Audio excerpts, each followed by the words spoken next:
Setelah lama 7 bulan jabatan Sekretaris Daerah atau Sekda Kabupaten Nganjuk lowong, Bupati Nganjuk Novi Rahman Hidayat membuka pendaftaran secara terbuka. Namun LSM LKHP mencium adanya dorongan salah satu calon sekda didukung oleh investor.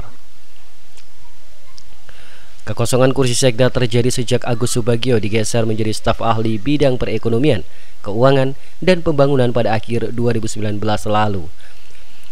Melalui panitia seleksi terbuka pengisian jabatan pimpinan tinggi JPT, pertama Sekretaris Daerah Kabupaten Nganjuk resmi keluarkan pengumuman pendaftaran nomor 003 Pansel Kabupaten Nganjuk 2020.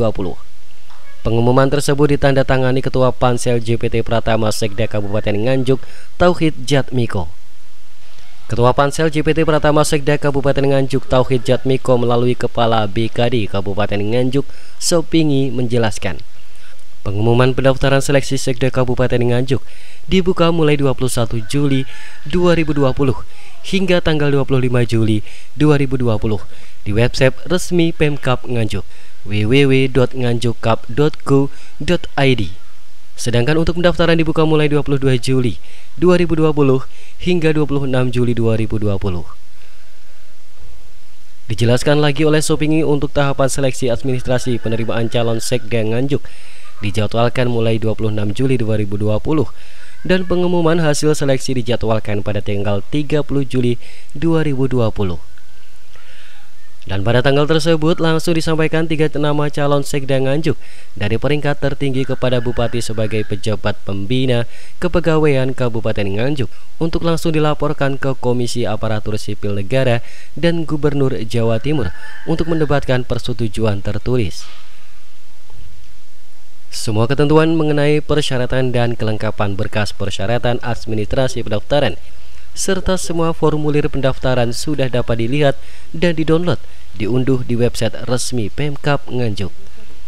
Untuk sementara baru ada 1 orang yang sudah mendaftarkan diri.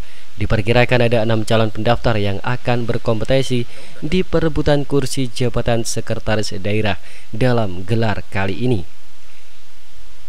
Masalah kalau melihat pasti dapat, ya tidak pasti ya, artinya gini, artinya memang beliau memberikan keleluasaan kepada kami yang memenuhi syarat itu dalam arti umur dan pangkatnya memenuhi untuk daftar. Kalau melihat seperti itu, insya Allah beliau kok merekomendasi. Pak, untuk harapan jenengan sebagai peserta calon sekda pada pansel seperti apa, Pak? Saya belum jadi peserta ya. Calon peserta. Jadi ya kami berharap insya Allah kalau saya melihat background beliau, pansel ini kan orang-orang yang punya integritas yang tinggi. Insya Allah beliau akan fair untuk membaca kami. Makanya kita serahkan saja kepada pansel untuk mengadakan proses ini dengan sebaik mungkin. Pansel itu nanti akan menelurkan berapa calon sekda, Pak, untuk disuguhkan ke Bupati? Kelihatannya ini yang daftar nanti sekitar 5 atau 6 orang. Nah itu oleh pansel diproses, nanti pansel mempunyai kesempatan untuk memilih 3 orang. Nah 3 orang itu diserahkan pada Bupati. Nah Pak Bupati yang akan menentukan dari 3 orang itu menjadi satu siapa yang akan diajukan rekomendasi ke Komisi Aparatur Sipil Negara untuk menjadi sekda definitif.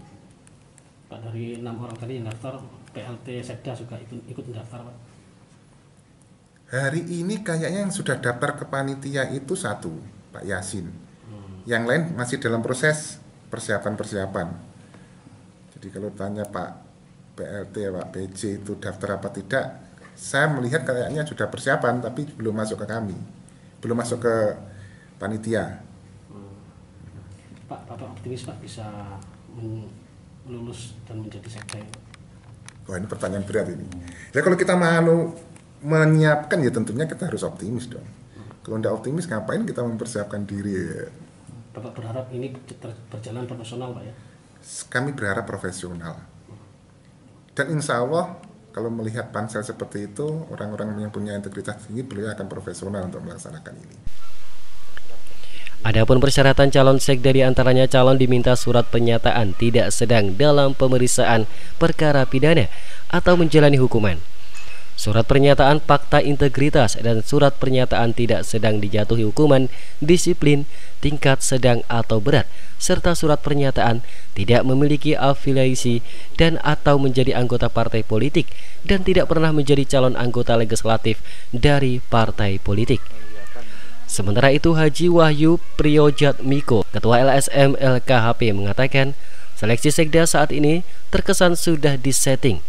Bahkan dirinya mencium adanya permainan investor yang menggiring salah satu calon menjadi sekda definitif. Ini adalah sebuah cara untuk mewujudkan oligarki. Dengan adanya praktek tersebut, percuma saja dilakukan pansel, tinggal bupati langsung saja tunjuk sekda PLT menjadi sekda definitif. Sebenarnya sudah ada calon yang pasti jadi, dan saya malah mendapat isu yang mungkin sangat miriskan hati saya sebagai LSM, yaitu bahwa ada seorang yang sengaja membiayai untuk salah satu calon tadi jadi sekda dengan nganjuk definitif, dan inilah yang nantinya akan menjurus ke adanya oligarki, dan itu sangat membahayakan sekali kalau sampai nganjuk akan dibawa ke arah praktek oligarki. Jadi kesannya tidak profesional. Ini memang serba repot ya. Mestinya event seperti ini betul-betul melibatkan pihak ketiga yang sangat independen ya. Jadi kayak di penerimaan Polri itu ada pihak ketiga yang independen juga. Kalau pansel ini sekarang pansel katakanlah memilih 3 dan 3 tadi akan dipilih oleh bupati 1. Sekarang bagaimana kalau bupati sejak awal telah memiliki calon yang harus jadi?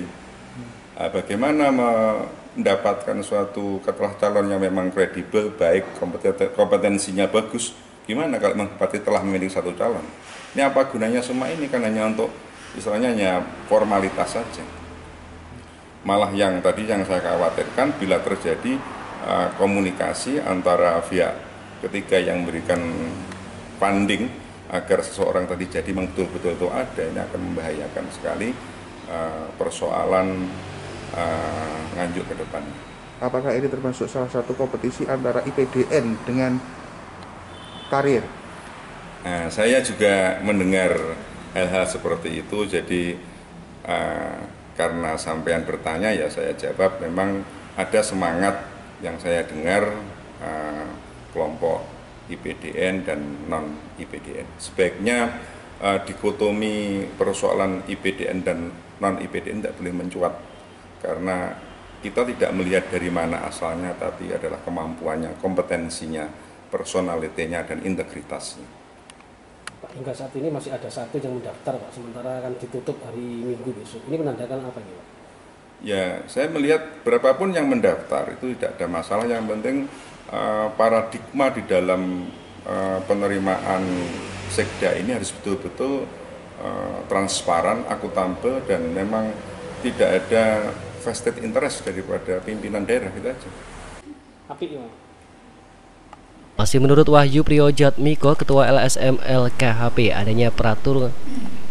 Masih menurut Wahyu Priyojatmiko, Ketua LSM LKHP, adanya pertarungan antara IPDN dan non-IPDN, seharusnya pihak pemerintah daerah bekerja sama antara pihak ketiga yang dinilai independen agar hasil sekda bukan semata-mata orang pilihan bupati, tetapi sesuai dengan kapasitas dan integritas sekretaris daerah dan tidak mengarah ke oligarki.